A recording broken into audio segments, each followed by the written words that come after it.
প্রতি বছর কোরবানি করি, এবছর যদি না করি ছেলেমেয়েরা কার মুখের দিকে চেয়ে থাকবে? তাহলে এটা সামাজিক মর্যাদা রক্ষার কোরবানি হলো, আল্লাহর উদ্দেশ্যে না। আমরা প্রতি বছর গরু কোরবানি দেই, এবছর টাকা নাই, ধার করে হলো দিতে হবে। কেন? কারণ আমাদের মুখ থাকবে না, মান সম্মান থাকবে না যদি ছাগল দেই, মানুষ মনে করবে গরিব হয়ে গেছি। এই যে মানুষ কি মনে করবে সেই চিন্তা থেকে আমি গরু কোরবানি করলাম, অর্থহীন হয়ে যেতে পারে কোরবানি। নতুন আত্মীয় হয়েছে, অন্যান্যবার কোরবানি করি বা না করি, এইবার তো করতেই হবে, মেয়ে বিয়ে দিয়েছি, বিয়ের বাড়ির মেহমানরা আসবে, তারা জানবে, তো এবার কোরবানি না দিলে তো মুখ থাকে না। কোরবানি আমার উপরে আবশ্যক হয় না, তারপর আমি কোরবানি করতেছি কেন?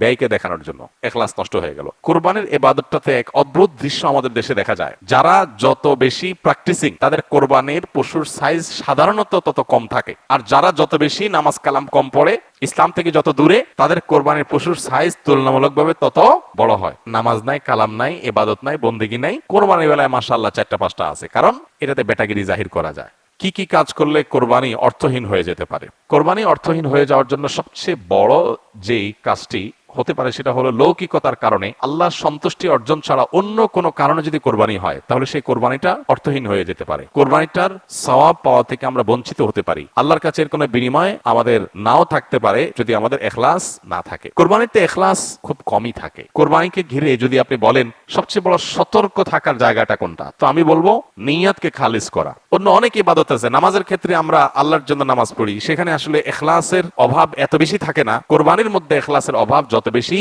থাকে। মূলত কোরবানি এমন একটা ইবাদত যেখানে আল্লাহর উদ্দেশ্যে আমি পশু জবাই করছি, আবার পশুর গোশতটা আমার ঘরে তুলছি, অর্থাৎ ফিডব্যাকটা আমি পাচ্ছি। এরকম জায়গা যেখানে অর্থনৈতিক বা আর্থিক ইবাদত, সে আর্থিক ইবাদতের ফিডব্যাক বা উপকারিতা যদি আমরা নিজেরা পাই, সেখানে ইখলাস ধরে রাখাটা আসলে কঠিন হয়। কোরবানিটা সেরকম একটা ইবাদত। এজন্য আমি কোরবানি কেন করছি এটা আগে ক্লিয়ার করতে হবে। আল্লাহ বলেছেন লা ইয়ানালাল্লাহু লুহুমুহা ওয়ালা দিমাউহা ওয়ালাকিন ইয়ানালুহু আত-তাকওয়া মিনকুম। কোরবানির পশুর গোশত, রক্ত কিছুই আল্লাহর কাছে যায় না। যেই চেতনা থেকে, যেই তাকওয়ার সুপ্ত চেতনা থেকে আমরা কোরবানি করি, সেটা আল্লাহর কাছে ঠিকই যায়। সো ইখলাসটা এনশিওর করতে হবে, না হলে কোরবানি অর্থহীন হয়ে যেতে পারে। অনেকে আছেন প্রতি বছর কোরবানি করি, এবছর যদি না করি ছেলেমেয়েরা কার মুখের দিকে চেয়ে থাকবে? তাহলে এটা সামাজিক মর্যাদা রক্ষার কোরবানি হলো, আল্লাহর উদ্দেশ্যে না। অনেকে হয়তো মনে করেন যে আমরা প্রতি বছর গরু কোরবানি দেই, এবছর টাকা নাই, ধার করে হলো দিতে হবে। কেন?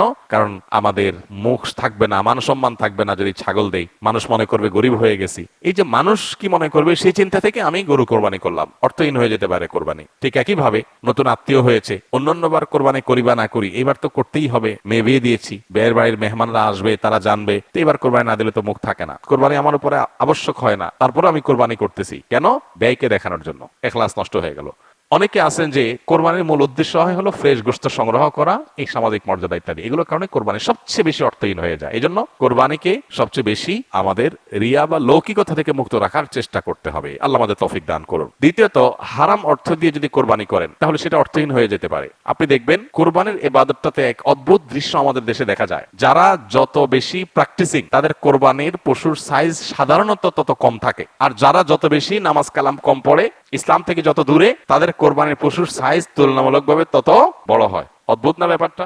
আপনি ঢাকা শহরে ঘুরে ঘুরে দেখবেন যে গুলশান, ধানমন্ডি, বনানী, বড়লোকদের এরিয়াগুলোতে এক একজনের গ্যারেজের ভিতরে আপনার বিভিন্ন নামের গরু, কালাচান, সুলতান, ধলাচান, লালচান, এক একটা গরু 3 লাখ, 4 লাখ, 5 লাখ, 7 লাখ, 10 লাখ টাকা দামের 2-3টা গরু। অনেক এলাকা আছে যে একটা পাড়া মহল্লাতেও এত টাকা খরচ করে সবাই কোরবানি করার সুযোগ হয় না। যাই দেখেন ওই বাড়িতে যারা থাকে তাদের নামাজ নাই, কালাম নাই, ইবাদত নাই, বন্দেগী নাই, কোরবানির বেলায় মাশাআল্লাহ 4টা-5টা আছে, কারণ এটাতে বেটাগিরি জাহির করা যায়। আর যদি নির্বাচন সামনে থাকে তাহলে তো কোনো কথাই নেই, তাহলে এবার 10টা গরু, 20টা গরু, 30টা গরু। তো এগুলো বেশিরভাগ ক্ষেত্রে হারাম উপার্জন থেকে হয়, বিশেষ করে যাদের মধ্যে আল্লাহর ভয় না থাকে। তো হারাম উপার্জন থেকে যদি কোরবানির পশু জবাই করা হয়, বা ওই যে লৌকিকতার কারণে মানুষ দেখানোর জন্য, বাহবা পাওয়ার জন্য যদি কোরবানি হয়, তাহলে সেই কোরবানি কি হয়ে যাবে?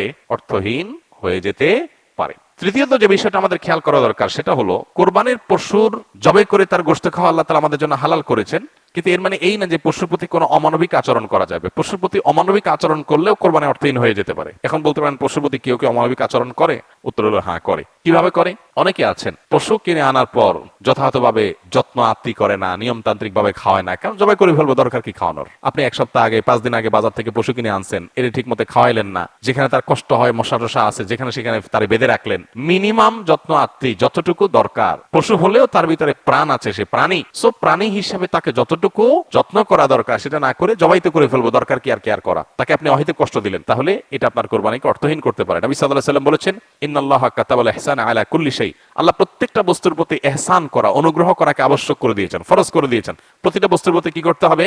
ইহসান করতে হবে। এই ইহসানের মানসিকতা আমাদের যদি না থাকে, তাহলে পশুর প্রতি যদি আপনি ইহসান না করেন, তাহলে আল্লাহর কাছে জবাবদিহি করা লাগতে পারে। আমরা যারা পশু কিনে আনি, নিজেরা জবাই করি, জবাই করার সময় কিছু অমানবিক আচরণ হয়। যেমন দেখা যায় জবাই করার পর কসাইরা বিশেষ করে চাকু দিয়ে গলায় খোঁচায়। খোঁচানোর কারণে দেখা যায় যে স্বাভাবিকভাবে রক্ত প্রবাহ হয়ে, রক্ত বের হয়ে যে মৃত্যু হতো, সেটা না হয়ে একটা পশু মারা যাচ্ছে অনেক সময় স্পাইনাল কর্ডে আঘাত করার কারণে। তো এই যে খোঁচাখুচি করে পশু মারলেন, অনেক সময় পশু খাওয়াটা পর্যন্ত হারাম হয়ে যেতে পারে যদি এরকম খোঁচাখুচি হয়। জন্য জবাইয়ের পরে ছেড়ে দিতে হবে, তার প্রাণ বাই হওয়ার জন্য স্বাভাবিকভাবে। খোঁচাখুচি করা যাবে না চাকু দিয়ে। অনেক সময় দেখা যায় কসাইরা পশুর এখন পুরো প্রাণ বের হয় নাই, এখনো মারা যায় নাই, রক কাটা শুরু করেছে, চামড়া ছেলা শুরু করে দিয়েছে, নাড়াচাড়া এখনো করছে, এটা অমানবিক। তার প্রাণটা বের হওয়ার জন্য অপেক্ষা করতে হবে। নবী সাল্লাল্লাহু আলাইহি ওয়াসাল্লাম পরিষ্কারভাবে বলেছেন, তোমরা চাকু ভালো করে ধার দিবে। কেন? কারণ ধার দিলে পশু তাড়াতাড়ি জবাই হয়ে যাবে, অহেতুক তাকে কোচাকুচি করে কষ্ট দেওয়া লাগবে না। আমরা দেখা যায় নিজেরা হয়তো পশুর প্রতি অনেকে যত্ন করি, মায়া করি, কিন্তু পশুটা যে বিক্রেতার কাছ থেকে আপনি কিনে এনেছেন, এই পশু প্রতি সে হয়তো কোনো অমানবিক কাজ করেছে, যদিও তার দায়টা আপনার উপর আসবে না, কিন্তু সামাজিকভাবে আমাদের সবার উপরে এই দায়টা চলে আসে। আমরা জানি পশু পরিবহন থেকে নিয়ে, পশু বাজারজাত করা থেকে নিয়ে জবে পর্যন্ত ধাপে ধাপে পশুর প্রতি চরম অমানবিক আচরণ এদেশে করা হয়। পরিবহনে হয়, আপনারা জানেন, একটা ট্রাকে ধরা যাক যে 15টা গরু উঠানো যাবে, সেখানে 20টা গরু উঠানো হলো, 5টা গরু বেশি উঠানো হলো, তাতে পট্টা বেশি হয়ে যায়, খরচ কম পড়ে, ব্যবসাটা একটু বেশি হয়ে যায়। কিন্তু 5টা গরু বেশি উঠানোর কারণে কি হয়? ওই পশু যেগুলোকে উঠানো হয়েছে সেগুলোকে এমন গাদাগাদি করে দাঁড় করানো হয় যে তাদের গায়ে, শরীরে রীতিমতো ঘা হয়ে যায়, এবং মাঝখান দিয়ে এমন ভাবে বাঁশ বেঁধে দেওয়া হয় যাতে কোনোভাবে বসতে না পারে। 10 ঘন্টা, 15 ঘন্টা, 20 ঘন্টা পর্যন্ত অনেক সময় সিরিয়ালে জ্যামে ট্রাকগুলো, পিকআপগুলো আটকা পড়ে থাকে, এবং 20 ঘন্টা ধরে তাদেরকে এভাবে এমন ভাবে বাঁশ বেঁধে দেওয়া হয় যাতে করে কোনোভাবে বসতে না পারে। ছাগল দোকানে আপনারা দেখবেন, ঢাকায় যে সমস্ত আপনার ছোট ছোট ছাগল বিক্রির জায়গাগুলো আছে, দোকানগুলো আছে, সেগুলোতে দেখবেন গলায় রশি বেঁধে এমন ভাবে ঝুলায় রাখা হয় যে হয়তো 1-1.5 ফিট বা আরো কম রশি রাখা হয়, এবং যাতে কোনোভাবে ছাগল বসতে না পারে, কারণ বসলে তো ক্রেতা দেখতে পাবে না, ক্রেতা যাতে সাইজ দেখতে পারে সেজন্য তাকে দাঁড় করিয়ে রাখা হয়। সে দাঁড় করানোটা কখন থেকে নিয়ে, ওই যে সকাল 7টা বা 6টা ফজরের পর পর পশুর দোকান খোলে তখন থেকে নিয়ে একদম রাত 8টা-9টা পর্যন্ত, এই পুরো সময় 12 ঘন্টা, 14 ঘন্টা, 16 ঘন্টা আপনি এইভাবে ঝুলায় রাখতেছেন একটা জীবন্ত পশুকে। অমানবিক আচরণ। এরপরে বাজারজাতকরণের সময় আমরা জানি পেটের মধ্যে হাওয়া দিয়ে ফুলানো হয়, পানি অতিরিক্ত জোর করে জবরদস্তি পান করে তারপরে ফুলানো হয়, এগুলো সব অমানবিক আচরণ। এগুলো আমাদের কোরবানির যে আসল রূহ এবং প্রাণ সেটাকে নষ্ট করতে পারে। এগুলোর দায় অবশ্য কোরবানিকারীর উপর আসবে না, কিন্তু কোরবানিকারীর দায়িত্ব আছে এগুলোর ব্যাপারে সামাজিক সচেতনতায় সামিল হওয়া। সর্বশেষ যে পয়েন্টটা বলবো সেটা হলো, আমাদের কোরবানির পশুর যে বর্জ্য ময়লা আছে, এগুলো যদি পরিষ্কার করার দায়িত্ব কোরবানি কারক হিসাবে আমরা নিজের কাঁধে না নেই, আমাদের কোরবানিটা অর্থহীন হয়ে যেতে পারে। আমি কোরবানি করছি সওয়াবের জন্য, কিন্তু আমার কোরবানির কারণে যদি মানুষের কষ্ট হয়, সমাজের মানুষ বিপদে পড়ে, মানুষ অসুস্থ হয়, তাহলে সওয়াবের পরিবর্তে আমার কি হতে পারে? গুনাহ হতে পারে। আপনি কোরবানির পশু এনেছেন, এবার কোরবানির পশুর যে গোবর, তার পেশাব, বিষ্ঠা, এগুলো পুরো এলাকাকে ময়লা দিয়ে ভরে ফেলেছে, দুর্গন্ধে ছেয়ে গেছে। আপনি কোরবানিকারী, আপনার দায়িত্ব এগুলোকে পরিষ্কার করে যথাস্থানে ফেলে দেওয়া এবং মানুষের যেন কষ্ট না হয় সেদিকটা খেয়াল করা।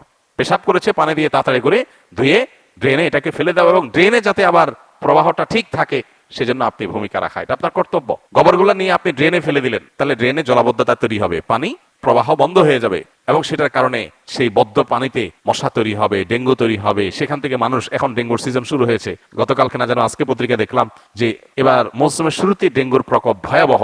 হয়তো এখান থেকে যে মশা তৈরি হয়েছে এটা কোনো মানুষকে কামড় দিবে, সে মানুষটা অসুস্থ হয়ে হসপিটালে ভর্তি হয়ে হয়তো মারা যাবে, লাখ লাখ টাকা খরচ হবে, আইসিইউতে যাবে, আপনি হয়তো জানেন না, আপনি কোরবানি করে চলে গেছেন।